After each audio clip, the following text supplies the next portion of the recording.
அவர்களுக்கு பயப்பட வேண்டாம், உன்னை காக்கும்படி நான் உன்னோடு கூட இருக்கிறேன் என்று பைபிள் சொல்லிக் கொண்டிருக்கிறது.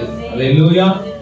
சோ இந்த நாட்களிலே நிறைய பேருக்கு பயம், குடும்பம் என்ன ஆயிடுமோ, குடும்பத்துல வர பிரச்சனைகள் என்ன நடக்குமோ, நான் இந்த காரியங்கள் யார்கிட்ட போய் நான் சொல்லுவது, இந்த காரியங்களுக்கு பிரச்சனைகளுக்கு முடிவு யார் கொண்டு வருவாங்க என்று நிறைய பேருடைய கவலைகள். அதன் மூலியமாவே உங்களுக்கு நிறைய பிபி, சுகர், நைட்ல தூக்கம் இல்ல, சரியா சாப்பிடுறது இல்ல, எங்க பார்த்தாலும் யோசனை பண்ணிக்கொண்டே இருப்பீங்க.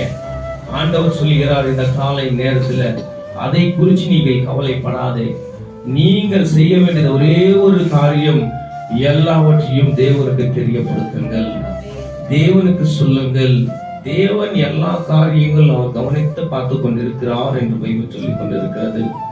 அவர் எல்லாரையும் பார்த்து கொண்டிருக்கிறார், எல்லாரும் எந்த வழியில போய் கொண்டிருக்கிறார் என்று கவனித்துக் கொண்டிருக்கிறார். நீங்கள் அவரை ஏமாற்ற முடியவே முடியாது. ஆண்டவர் யோனாவுக்கு சொன்னார், யோனா போயிட்டு பிரசங்கம் பண்றான் நினைவேக்கு என்று சொன்னபோது, இவன் கர்த்தர் வார்த்தைக்கு கீழ்ப்படியாம இவன் தரிசிச்சு போய்விட்டான். அல்லேலூயா. தேவன் அவன் நினைச்சிருக்கலாம், என்னை கர்த்தர் பார்த்து கொண்டு இருக்கிறாரா என்ற. இல்ல, அவன் இந்த இடத்துக்கு போனதும் பார்த்தார், இந்த இடத்துல போயிட்டு தூங்கி இருக்கிறதும் கர்த்தர் பார்த்தார், அந்த இடத்துல மீன்ல வயிற்றுல ஜெபம் பண்ணி கொண்டிருக்கு கர்த்தர் பார்த்தார், கர்த்தர் அவனை விடுதலையும் பண்ணினான். அல்லேலூயா.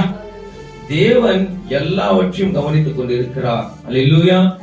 யோனா பாருங்க, கடல் கொந்தளிப்புத்து கொண்டிருக்கிறது, அந்த ஜனங்கள் பயந்து கொண்டு இருக்கிறாங்க, ஆனா இவன் தூங்கி கொண்டு இருக்கிறான்.